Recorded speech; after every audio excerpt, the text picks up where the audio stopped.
Hi students, welcome to my channel math కెమ్ made easy. మన ఛానల్లో 20 డేస్లో పాస్ గ్యారంటీ ప్రోగ్రామ్ చేస్తున్నాం.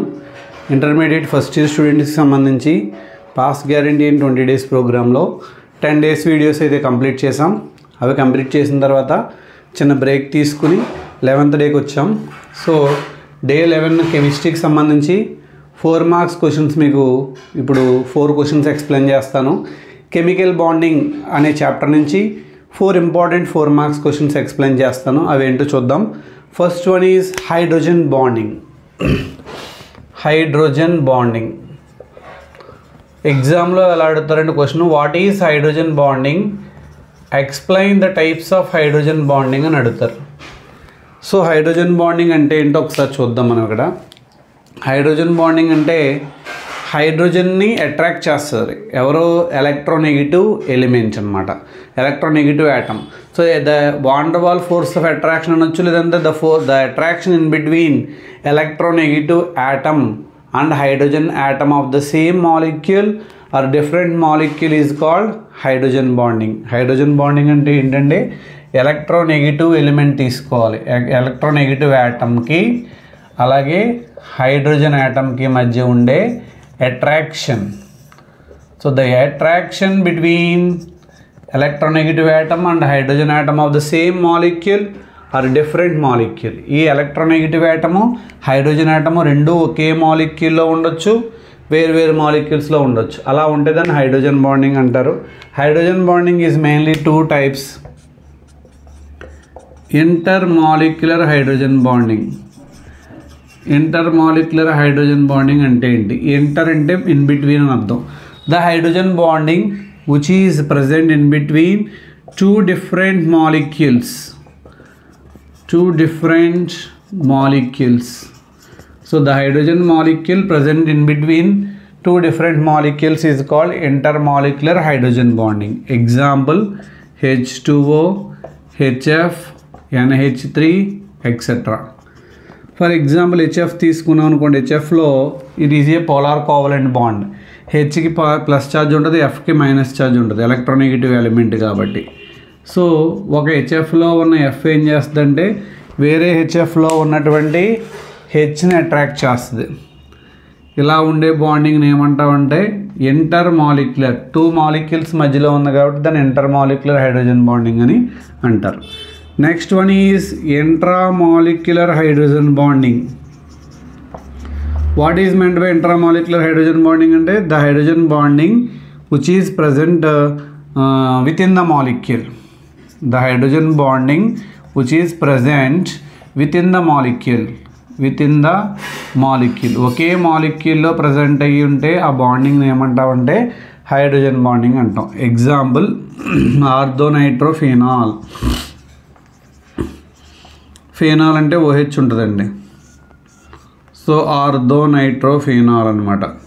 సో ఇక్కడ NO2 గ్రూప్ ఉంటుంది, డబుల్ బాండ్ O, ఇక్కడ D2 బాండ్ O ఉందనుకుందాం. పోనీ ఇటే డబుల్ బాండ్ O వేసుకోండి, అలా వేసిన ఇబ్బంది ఏం లేదు. డబుల్ బాండ్ O వేసి ఇక్కడ D2 బాండ్ O వేయండి. సో ఈ O ఏం చేస్తుందండి హెచ్ని అట్రాక్ట్ చేస్తుంది, ఆర్థోనైట్రోఫినాల్.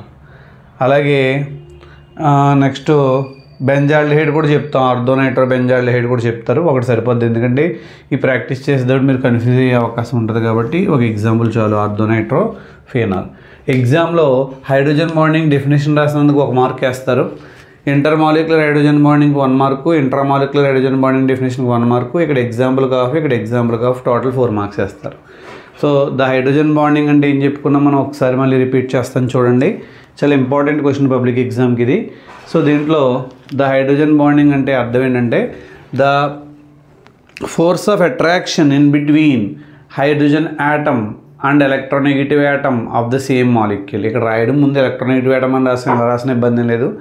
So the force of attraction in between the van der Waals force of attraction between electronegative atom and hydrogen atom of the same molecule or different molecule is called hydrogen bonding. 2 different molecules మధ్యలో exist అయిన hydrogen bonding intermolecular hydrogen bonding అంటారు.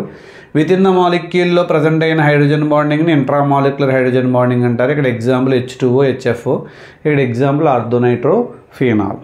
So next topic is next question చూసినట్లయితే coordinate coordinate covalent bond. So ఇది కూడా 4 marks క్వశ్చన్లో చాలా important అండి. So ఎగ్జామ్లో హైడ్రోజన్ బాండింగ్ కానీ కోఆర్డినేట్ కోవలెంట్ బాండ్ కానీ ఇవ్వడానికి ఛాన్స్ ఉంది. 50-50 ఛాన్సెస్ క్వశ్చన్స్ అనమాట ఇవి. So coordinate covalent bond is a special type of covalent bond. Special type of covalent bond. So in which the bond pair is only contributed by bond pair of electrons contributed by one of the bonded atom one of the bonded atom. So special type of covalent bond in which bond pair of electrons contributed by one of the bonded atom. So covalent bonding అంటే ఏంటి? ఒక atom ఒక electron తీసుకొస్తుంది, ఇంకో atom ఇంకో electron తీసుకొస్తుంది, 2 atoms కలిసి 2 ఎలక్ట్రాన్స్ని share చేసుకుంటే దాన్ని కోవలెంట్ బాండ్ అంటాం. ఇప్పుడు షేరింగ్కి అవసరమైన 2 ఎలక్ట్రాన్స్ని ఒక యాటమే కనుక కాంట్రిబ్యూట్ చేస్తే దాన్ని ఏమంటామంటే కోఆర్డినేట్ కోవలెంట్ బాండ్ అంటాం. ఫర్ ఎగ్జాంపుల్ ఇక్కడ ది కోఆర్డినేట్ కోవలెంట్ బాండ్ని యారో మార్క్తో రిప్రజెంట్ చేస్తాం. ఈ బాండింగ్ని మనం డేటివ్ బాండ్ అని కూడా పిలుస్తాం, డేటివ్ బాండ్. సో ఇప్పుడు ఎవరైతే ఎలక్ట్రాన్ పెయిర్ డొనేట్ చేస్తున్నారో ఆ యాటమ్ దగ్గర ఎలక్ట్రాన్ పెయిర్ ఉంటుంది, ఇంకొక యాటమ్ దగ్గర ఎంటీ ఆర్బిటాల్ ఉంటుంది. సో ఏ అనే యాటమ్ ఏం చేసిందంటే ఈ లోన్ పేర్ ఆఫ్ ఎలక్ట్రాన్స్ని తన దగ్గర ఉన్న పేర్ ఆఫ్ ఎలక్ట్రాన్స్ని బీకి డొనేట్ చేసింది. ఇది coordinate covalent bond.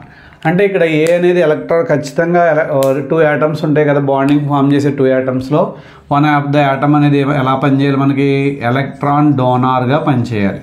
So electron డోనార్గా పనిచేయాలంటే కండిషన్ ఏంటి? Which having lone pair of electrons. So the atom which having lone pair of electrons can act as electron donor అని చెప్తాం. అలాగే ఎలక్ట్రాన్ పేర్ డోనర్ అంటాం. Next electron pair acceptor. Electron pair acceptor అవ్వాలంటే కనుక the atom which having empty orbital ఉన్నదాన్ని మనం electron pair యాక్సెప్టార్గా తీసుకుంటాం. ఇక్కడ ఎలక్ట్రాన్ పేర్ డోనార్ని లూయిస్ బేస్ అంటాం, ఎలక్ట్రాన్ పేర్ యాక్సెప్టార్ని లూయిస్ యాసిడ్ అని చెప్తూ ఉంటాం. సో ఇలా రాసినందుకు ఇక్కడ డెఫినేషన్కి 1 మార్కు, ఈ ఎక్స్ప్లెనేషన్కి 2 మార్క్స్ వరకు పడతాయి. మ్యాక్సిమం డెఫినేషన్కి ఇక్కడ ఈక్వేషన్కి కలిపి 2 మార్క్స్, ఈ ఎక్స్ప్లెనేషన్కి 2 మార్క్స్ అని అనుకుంటాం. కానీ ఏంటంటే ఎగ్జాంపుల్కి కూడా మార్క్ ఉంటుంది కాబట్టి ఈ మొత్తానికి ఓవరాల్గా 3 మార్క్స్ పడిన తర్వాత ఎగ్జాంపుల్ రాసుకుందాం. ఒకటి NH3 తీసుకుంటాను. NH3 దగ్గర N దగ్గర లోన్ పేర్ ఆఫ్ ఎలక్ట్రాన్స్ ఉన్నాయి. H+ ఒక ఎలక్ట్రాన్ ఉన్నదే కాస్త లాస్ అయిపోయింది కాబట్టి ఎంటీ ఆర్బిటాల్ వచ్చింది. సో ఇప్పుడు NH3లో ఉన్న లోన్ పేర్ ఎక్కడికి వెళ్ళిందంటే కనుక ఈ H+ దగ్గరికి వెళ్ళింది, ఎలక్ట్రానిక్స్ ఇక్కడికి వచ్చినాయి. సో H+ ఎలక్ట్రాన్స్ డొనేట్ చేసింది N కాబట్టి N ఎత్తి మీద ప్లస్ ఛార్జ్ చేసుకోవాలన్నమాట. సో ఇది కోఆర్డినేట్ కోవలెంట్ బాండ్ గురించి ఎగ్జామ్లో రాస్తే 4 మార్క్స్ ఖచ్చితంగా వస్తాయి. సో కోఆర్డినేట్ కోవలెంట్ బాండ్ అంటే ఏంటి? A special type of covalent bond in which electron pairs are contributed by bond pair of electrons are contributed by one of the bonded atom is called coordinate covalent bond అని చెప్తాం. It is also called as dative bond. It is represented by arrow mark అని చెప్తాం. So the atom which donate the electron pairs is said to be electron pair donor అంటాం. So lone pair of electrons డెఫినెట్గా ఉండాలి. Another item which accept the electron pair is called electron pair acceptor అంటాం, which having empty orbital అని చెప్తాం. Example NH3లో ఉన్న lone pair of electrons, N మీద ఉన్న లోన్ పేర్ ఆఫ్ ఎలక్ట్రాన్స్ H+లో ఉన్న ఎంటీ ఆర్బిటల్లో డొనేట్ అయితే డేటివ్ బాండ్ అనేది ఫామ్ అయింది. నెక్స్ట్ క్వశ్చన్ చూద్దాం.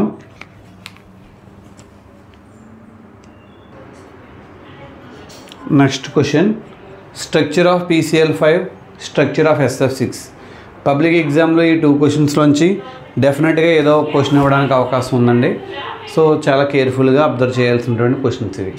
స్ట్రక్చర్ ఆఫ్ PCl5ని మనం sp3d హైబ్రిడైజేషన్ అంటారు. What is meant by sp3d hybridization? sp3d hybridization అంటే ఏంటండి అంటే కనుక the intermixing of 1 s orbital and 3 p orbitals and 1 d orbital gives 5 sp3d hybrid orbitals is called sp3d hybridization.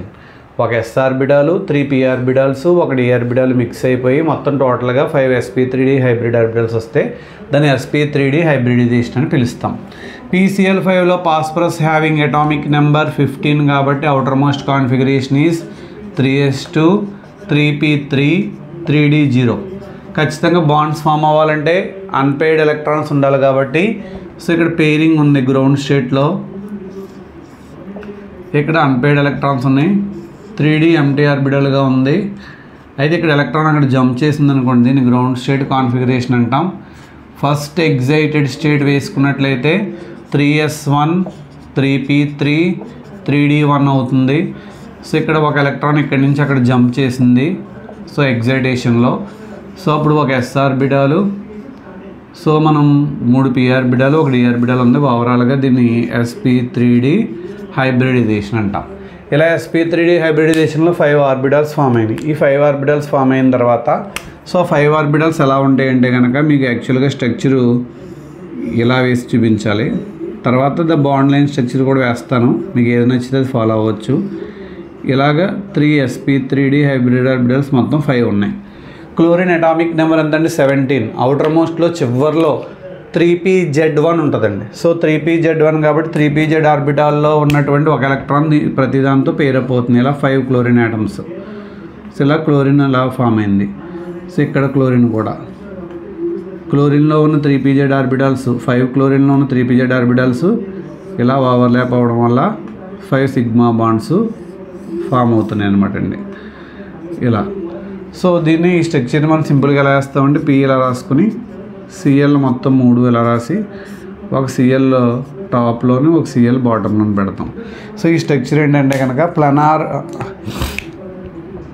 దీన్ని trigonal bipyramidal అంటారండి. ఇది trigonal, ట్రయాంగిల్గా ఉంది. So shape is trigonal bipyramidal. Shape is trigonal bipyramidal అవుతుంది. Bond angle ఎంత అవుతుంది sir అంటే కనుక ఇక్కడ ట్రయాంగిల్ ఇక్కడ యాక్చువల్గా 3 ప్లేసెస్ ఉన్నాయి. 316 3 పార్ట్స్గా చెప్తే 120 అవుతుంది. అలాగే ఈ బాండ్కి ఈ పైన ఉన్న బాండ్కి ఈ 2 బాండ్స్కి మధ్య యాంగిల్ ఎంత అవుతుందంటే 90 degrees. So bond angles 120, 90 degrees అవుతాయి. సో ఎగ్జామ్లో ఎలా రాస్తే 4 మార్క్స్ వస్తాయి సార్ మాకంటే కనుక the intermixing of 1 s orbital and 3 p orbitals and 1 d orbital to give 5 sp3d hybrid orbitals is called sp3d hybridization అని చెప్తాము. In PCl5 phosphorus undergo sp3d hybridization to give 5 sp3d hybrid orbitals అని రాసి ఈ configuration రాస్తాము. తర్వాత structure is trigonal bipyramidal, bond angle 120, 90 degrees అని రాసి structure వేస్తాం. Next question, structure of SF6 explain చేస్తాను. ఇప్పుడు స్ట్రక్చర్ ఆఫ్ SF6లో sp3d2 హైబ్రిడైజేషన్ అంటే ఏంటో చూడాలి. sp3d2 హైబ్రిడైజేషన్ అంటే the intermixing of 1 s orbital 3 p orbitals 2 d orbitals to give 6 sp3d2 hybrid orbitals is called sp3d2 hybridization అని చెప్తాము. In SF6 sulphur having atomic number 16 కాబట్టి ground state configuration 3s2 3p4 3d0 ఉంటుంది. ఇక్కడ sulphur 6 bonds form చేయాలి అంటే 6 unpaired electrons ఉండాలి. First excited స్టేట్లో ఇక్కడ ఉన్న ఎలక్ట్రాన్ ఇక్కడ జంప్ చేస్తుంది. సో ఇలా అన్పేర్డ్ ఎలక్ట్రాన్స్ 4 వస్తాయి. మళ్ళీ సెకండ్ ఎగ్జైటేషన్లో ఇక్కడ ఉన్న పేర్డ్ ఎలక్ట్రాన్ కాస్త అన్పేర్డ్గా మారింది. ఓవరాల్గా 1 s ఆర్బిటాల్ అలాగే 3 p ఆర్బిటాల్స్ అలాగే 2 d ఆర్బిటాల్స్ కలిసి sp3d2 హైబ్రిడైజేషన్ జరిగింది. So in SF6 sulphur undergo sp3d2 hybridization to give 6 sp3d2 hybrid orbitals అని రాస్తాం. రాసిన తర్వాత each sp3d2 hybrid orbital of sulphur atom undergo overlapping with 2pz orbital of fluorine atoms 6 fluorine atoms to give 6 sigma bonds అని రాస్తాం. Shape is octahedral, bond angle is 90 degrees అని రాస్తాం. ఈ orbital structure వేయడం ఇబ్బంది అనుకుంటే ఈ స్ట్రక్చర్ వేసుకోవచ్చు, ఇబ్బంది ఏం లేదు. సో ముందు sp3d2 హైబ్రిడైజేషన్ డెఫినేషన్ రాసినందుకు 1 మార్కు, ఈ షేప్ వేసి బాండ్ యాంగిల్ రాసి ఇలాగ ఆక్టాహెడ్రల్ అని చెప్పినందుకు 1 మార్క్ ఇస్తారు మ్యాక్సిమం. తర్వాత in SF6 sulphur undergo sp3d2 hybridization అని చెప్పినందుకు 1 మార్క్ ఇస్తారు. ఈ బాండింగ్ ఎక్స్ప్లెయిన్ చేసినందుకు 1 మార్క్ ఇస్తారు. అంటే బాండింగ్ అంటే వెళ్ళి సింపుల్గా 6 sp3d2 hybrid orbitals of sulphur atom undergo overlapping with 3pz orbitals of 6 fluorine atoms to give 6 sigma bonds అని రాసి ఇలా రాస్తే మనకి ఖచ్చితంగా 4 మార్కులు పడతాయి. పబ్లిక్ ఎగ్జామ్లో SF6 కానీ PCl5 కానీ రెండిట్లో ఏదో ఒక క్వశ్చన్ ఇవ్వడానికి 99% ఛాన్స్ ఉంది. అలాగే hydrogen bonding, coordinate covalent bonding maximum ఈ 4 క్వశ్చన్ల నుంచి 2 క్వశ్చన్స్ రావడానికి అవకాశం కూడా ఉంది ఒక్కొక్కసారి. లేకపోతే అట్లీస్ట్ 1 క్వశ్చన్ అని వస్తుంది. సో ఈ వీడియో కనుక మీరు ప్రిపేర్ అయితే, ఈ వీడియోలో చెప్పిన క్వశ్చన్స్ ప్రిపేర్ అయితే అట్లీస్ట్ మీకు 4 మార్క్స్, మ్యాక్సిమం 8 మార్క్స్ రావడానికి ఛాన్స్ ఉంది. ఈ ఛాన్స్ మీరు మిస్ చేసుకోకండి, జాగ్రత్తగా ప్రిపేర్ అవ్వండి. All the best.